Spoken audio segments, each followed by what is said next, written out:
The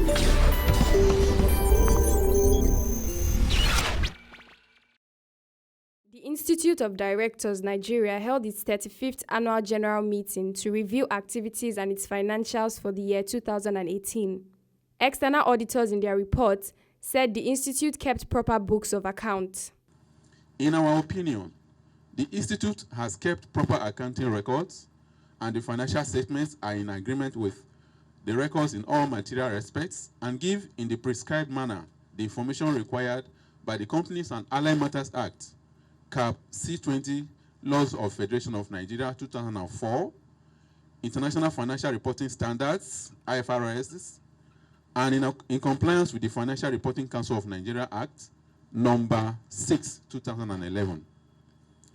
The financial statement gives a true and fair view of the financial position of Institute of Directors Nigeria as at 31st December 2018, and of its financial performance and cash flows for the year then ended in accordance with Companies and Allied Matters Act, Cap C20, Laws of Federation of Nigeria 2004, International Financial Reporting Standards, IFRS, as applicable in the manner required by the Financial Reporting Council of Nigeria Act, number 6, 2011.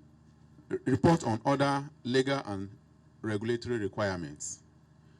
In accordance with the Financial Reporting Council of Nigeria Act, 2011, and in compliance with the Companies and Allied Matters Act, Cap C20, Laws of Federation of Nigeria 2004, we have obtained all the information and explanations which, to the best of our knowledge and belief, were necessary for the purpose of the audit. 2. The Institute has kept proper books of account so far as appears from our examination of those books. 3.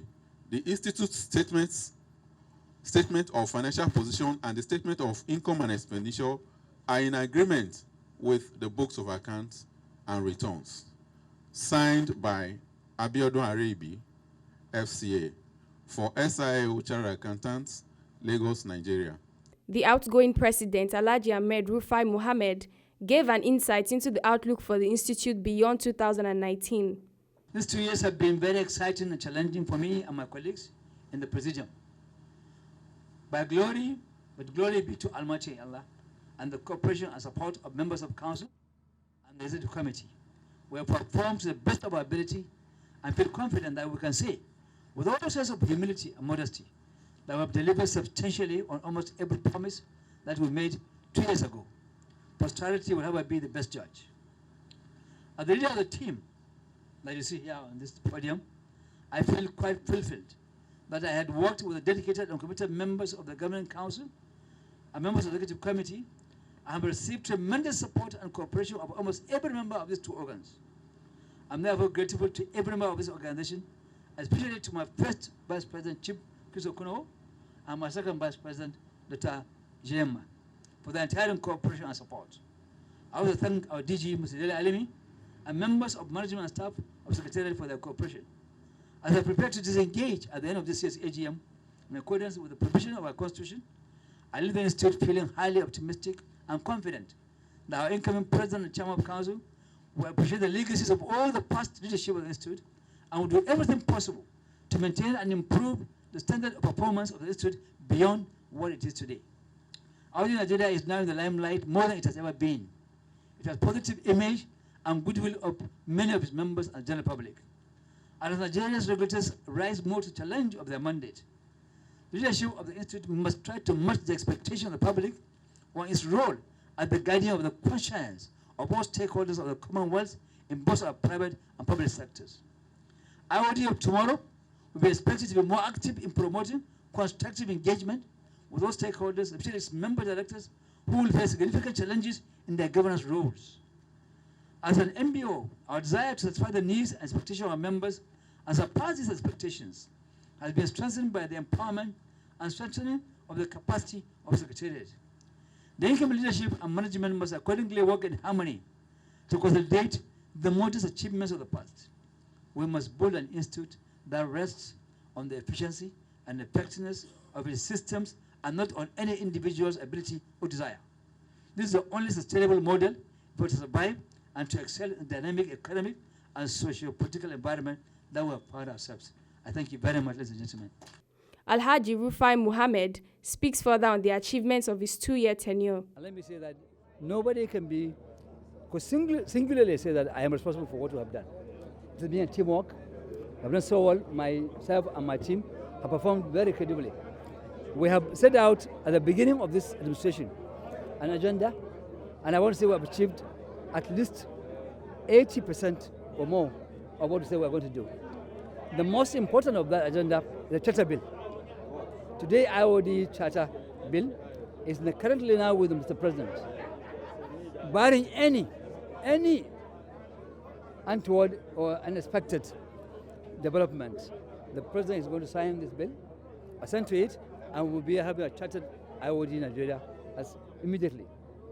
Number two, IOD has been able to get a land that is very befitting in a very prime location in Lagos during this tenure, and we're going to build the befitting head office of 50-story building, which is right in the heart of Ikoyi.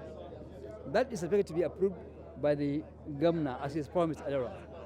That is an achievement. I think IOD has been trying to build a head office for many years. Challenges have been there left and right and center, and now we have been able to achieve that.